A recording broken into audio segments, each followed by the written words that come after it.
ठीक देखिएगा, Coulomb's law के ऊपर बहुत सारे न्यूमेरिकल क्वेश्चंस भी बनते हैं। वो कैसे करना है, देखो एक एग्जांपल के रूप में, फॉर एग्जांपल मान लीजिएगा यहाँ पे चार्ज है क्यू, यहाँ पर भी चार्ज है Q1, ये Q2, यहाँ पे चार्ज है Q3। ठीक है, ये चार्जेस रखे हुए होंगे, दोनों बीच में कुछ डिस्टेंसेस भी हो सकती है। तो इसके ऊपर टोटल फोर्स कैलकुलेट करना है, तो इस पर टोटल फोर्स कौन कौन अप्लाई करने होंगे, ये भी इस पे फोर्स अप्लाई करेगा, ये भी फोर्स अप्लाई करेगा। तो इसके कारण जो फोर्स है कूलम्ब्स लॉ से कैलकुलेट कर सकते हैं, इसके कारण फोर्स है कूलम्ब्स लॉ से कैलकुलेट कर सकते हैं। लेकिन फोर्स एक वेक्टर क्वांटिटी है ना, तो टोटल फोर्स कैसे कैलकुलेट करोगे। अगर फॉर एग्जांपल कि अगर इसके ऊपर ये फोर्स है 3 न्यूटन और 1 न्यूटन, ठीक है, तो आप कह दोगे कि इस ब्लॉक पे टोटल फोर्स कितना लग रहा है, 4 न्यूटन लग रहा है। ठीक है, लेकिन अगर ये हो गया कि 3 न्यूटन और 1 न्यूटन इधर लग रहा है, ये लो, तो अब टोटल फोर्स क्या 4 न्यूटन लगेगा क्या, नहीं। तो आंसर क्या आ जाएगा, आपकी बार आंसर आ जाएगा शायद 2 newton at net. Total force कितना लग जाएगा, 2 न्यूटन। लेकिन यही वापस है ब्लॉक एम, 4 न्यूटन लग रहा होगा इधर की तरफ, और मान लीजिएगा 1 न्यूटन लग रहा होगा इधर की तरफ, किसी एंगल के ऊपर लग रहा होगा, मान लीजिएगा 60 डिग्री पर। तो फिर टोटल फोर्स कितना लगेगा, तो शायद अभी आप आंसर नहीं दे पाओगे। या आपने अगर 11th में पढ़ रखा है तो बेटर है कि कैसे कैलकुलेट करते हैं। ठीक है, तो इसी बात को मैं आज समझाने की कोशिश करता हूँ, बहुत ज्यादा जरूरत पड़ेगी। हालांकि आपने 11th में पढ़ रखा है तो बहुत बेटर है, नहीं पढ़ रखा है तो पहले समझ लो, 15 मिनट 10-15 मिनट पहले एक बार समझ लीजिएगा। ठीक है, सुनना बात को, किसी भी पॉइंट के ऊपर यदि कुछ दो फोर्स अगर लग रहे हैं और उनका टोटल देखना है, क्योंकि वेक्टर क्वांटिटी है, हम डायरेक्शन को नजरअंदाज नहीं कर सकते, नेग्लेक्ट नहीं कर सकते, मतलब एक तरह से नजरअंदाज नहीं कर सकते। भाई देखो, दोनों फोर्स एक ही डायरेक्शन में लग रहा है 4 न्यूटन, अपोजिट डायरेक्शन में लग रहा है 2 न्यूटन, और किसी डायरेक्शन में लग रहे हैं तो टोटल फोर्स पता ही नहीं है। ठीक है, तो कैसे समझना बात को। ठीक है, अगर मान लीजिएगा किसी पॉइंट पर दो फोर्स लग रहे होंगे, सपोज एक फोर्स लग रहा होगा ये ए और दूसरा फोर्स लग रहा होगा ये बी। ठीक है, एक ही पॉइंट पर, मतलब दोनों की टेल मिलनी है, दोनों फोर्स के बीच में, किसी भी दो वेक्टर के बीच में यदि एंगल देखना है तो मतलब उनकी टेल के बीच का एंगल, ये कोई वेक्टर है, ये उसका हेड, ये होगी टेल, ये वेक्टर है, ये उसका हेड, ये टेल, ये होगी हेड, ये टेल, इन दोनों के बीच में जो एंगल है वो दो वेक्टर के बीच में एंगल होता है। एक बात हो, इस पे कोई दो फोर्स लग रहे होंगे ए और बी, और आपको देखना है टोटल फोर्स कितना लगता है, ये चेक करना है। तो सबसे पहले आपको बनाना है पैरेललोग्राम। ठीक है, तो पैरेललोग्राम कैसे बनाएंगे समझ लीजिएगा। ठीक है, इसके पैरेलल लाइन इधर ड्रॉ कर दीजिएगा, इसके पैरेलल लाइन इधर ड्रॉ कर दीजिएगा। तो जब इसके पैरेलल लाइन ड्रॉ करेंगे तो इस तरह से हो गई, ये हो गई इसके पैरेलल लाइन बी, और इसके पैरेलल लाइन इधर ड्रॉ कीजिएगा, ये हो गई ए। अब दोनों टेल से जहां दोनों हेड मिलते हैं उसको मिला दीजिएगा, ये हो गया आर, रिजल्टेंट फोर्स। ठीक है, ये मैग्नीट्यूड है। अगर इन दोनों फोर्स के बीच में एंगल है थीटा, कौन से दो फोर्स, ए और बी, जो पॉइंट ओ पे लग रहे होंगे, ए और बी, इनके बीच में अगर है एंगल थीटा, और अगर टोटल फोर्स अगर आपको देखना है,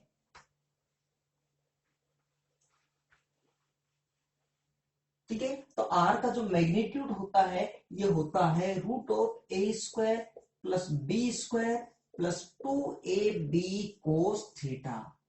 ये ए और बी क्या है, मैग्नीट्यूड है। क्लियर यहां तक। ठीक है, अगर दोनों फोर्स के बीच में एंगल है 0 डिग्री, सपोज जैसे किसी पॉइंट के ऊपर ये दो फोर्स लग रहे होंगे सपोज, ठीक है ना, अगर 0 डिग्री होगा तो मतलब दोनों फोर्स इसी तरह से लग जाएगी। ठीक है, तो अगर मान लीजिए 3 न्यूटन इधर लग रहा है, 1 न्यूटन, टोटल फोर्स कितना लग रहा होगा, 4 न्यूटन। ठीक है, दोनों फोर्स के बीच में एंगल भी कितना हो गया, 90 डिग्री, और अभी बात करेंगे तो कितना हो जाएगा फिर ये 180 डिग्री। ठीक है, तो अगर मान लीजिएगा case 1, if theta equal to 0 degree, मतलब दोनों फोर्स एक डायरेक्शन में है, तो कोस 0 डिग्री की वैल्यू होती है +1। तो आर कितना हो जाएगा देखिएगा, a square plus b square plus 2ab cos 0 degree की वैल्यू हो गई 1, ठीक है। और ये क्या बन गया, ए प्लस बी का होल स्क्वायर, ठीक है। तो ये हो जाएगा ए प्लस बी, और ये फोर्स क्या हो गया, मैक्सिमम हो गया, ठीक है। तो आर या फिर आर मैक्सिमम, कुछ भी मैक्सिमम, तो आर मैक्सिमम कितना हो गया, ए प्लस बी। अगर दोनों फोर्स एक ही डायरेक्शन में लग रहे हैं तो इतना लंबा चौड़ा फॉर्मूला लगाने की जरूरत नहीं, डायरेक्टली दोनों को क्या कर दो, ऐड कर दो। कब, एक ही डायरेक्शन में लग रहे हैं तो। सेकंड केस 2, अगर मान लीजिएगा case 2, if theta equal to 180 degree हो, 180 डिग्री का मतलब यहाँ पर ये देखो, ये दोनों के बीच में, दोनों वेक्टर के बीच में एंगल कितना है, 90 डिग्री। अब एंगल कम हो रहा है, ज्यादा हो रहा है, कम हो रहा है, कितना हो गया, 0 डिग्री। दोनों डायरेक्शन मतलब दोनों एरो एक ही डायरेक्शन में 0 डिग्री, अब 90 डिग्री, अब कितना हो गया 180 डिग्री। अब देखो 90 डिग्री, अब कितना है 90 डिग्री, 90 डिग्री है, अब 0 डिग्री, अब 180 डिग्री, ठीक है। तो cos 180 डिग्री की वैल्यू होती है -1, ठीक है। तो R इक्वल टू, या फिर हो जाएगा R मिनिमम, ये हो जाएगा a square plus b square plus 2ab into cos 180 -1, -1 होने से यहाँ पे क्या हो जाएगा माइनस, और ये हो गया a माइनस बी का होल स्क्वायर का रूट। तो ये हो जाएगा R मिनिमम बराबर क्या हो गया, a माइनस बी। क्लियर, ठीक है। अगर दोनों के बीच में 180 डिग्री का एंगल है तो भी इतना बड़ा लगाने की फॉर्मूला आवश्यक जरूरत नहीं है, डायरेक्टली a माइनस बी। यहाँ पे ध्यान रखना, higher force minus lower force, ये ध्यान रखना मत, ए क्या है बी क्या है, हायर माइनस लोअर, बस। क्लियर। और कुछ भी एंगल हो तो आपके पास मजबूरी है ये फॉर्मूला लगाने की, और कोई टेक्निक नहीं है, ठीक है। अगर मान लीजिए ऐसे कह दे ये फोर्स ए लग रहा होगा इधर, ठीक है, ये बी फोर्स लग रहा होगा, तो दोनों के बीच में एंगल कितना 90 डिग्री है, ठीक है। तो टोटल निकालो आप, तो थीटा की जगह 90 डिग्री भर देना, क्या हो जाएगा a square plus b square plus ये 90 कोस 90 की वैल्यू 0, तो ये पूरी क्वांटिटी बन गई इधर 0। क्लियर यहां तक, ठीक है।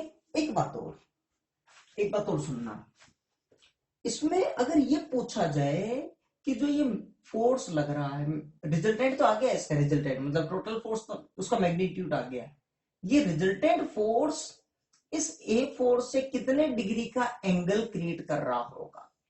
अगर आपको अल्फा कैलकुलेट करना है, अल्फा कैलकुलेट करना है तो इसके लिए फॉर्मूला, अल्फा क्या है, रिजल्टेंट का टोटल का ए से कितना एंगल है, ठीक है ना।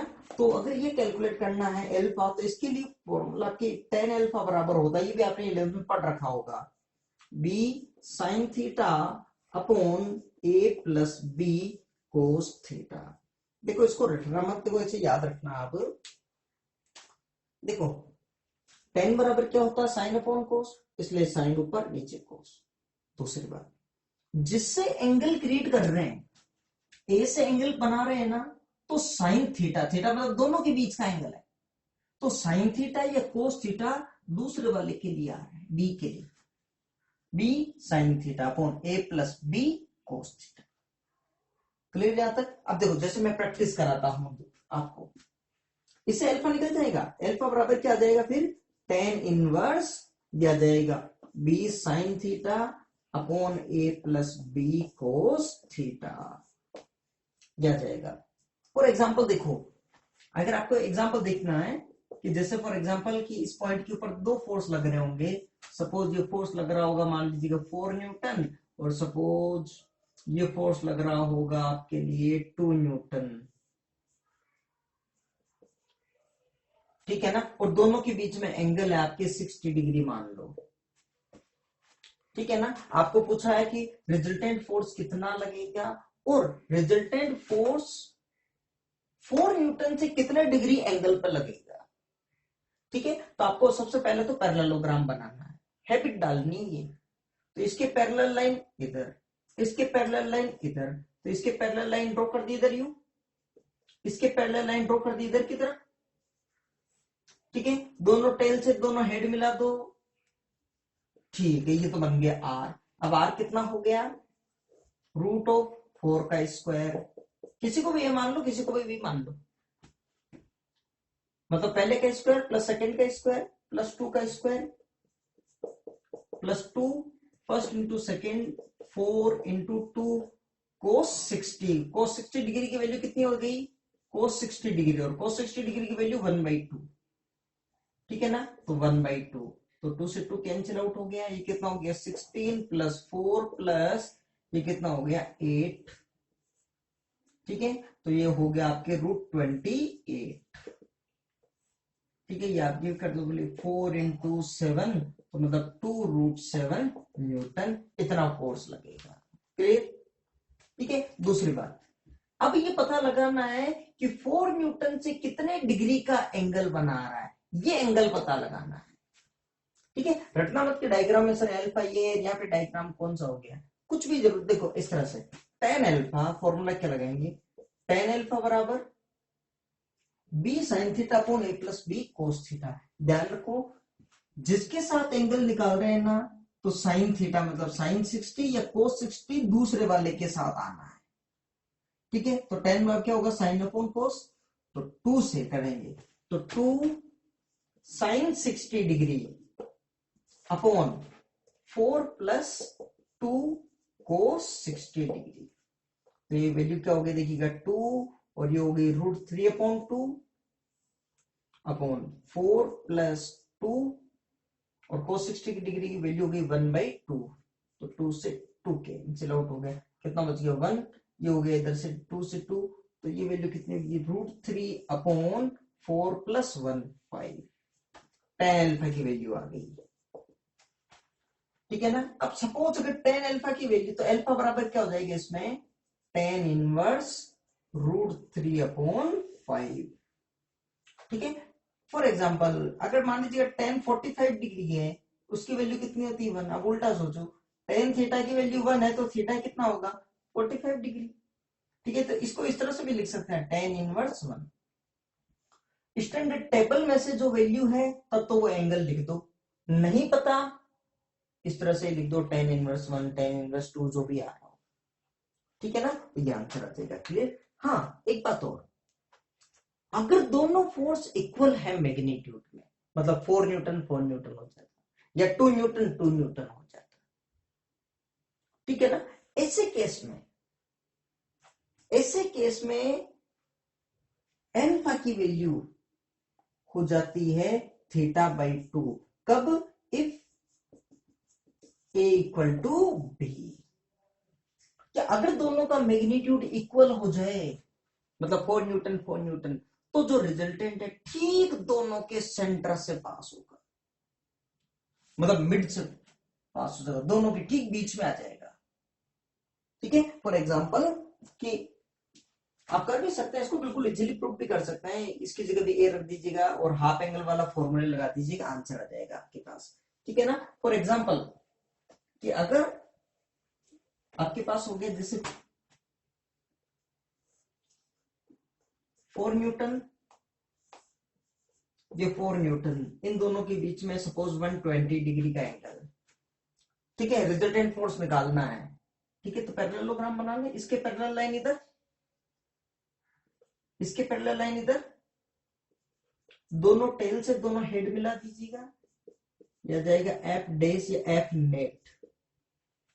अब एफ नेट निकालना है तो निकाल लीजिएगा इस फॉर्मूले से, थीटा की वैल्यू 120 और कोस 120 डिग्री की वैल्यू होती -1/2,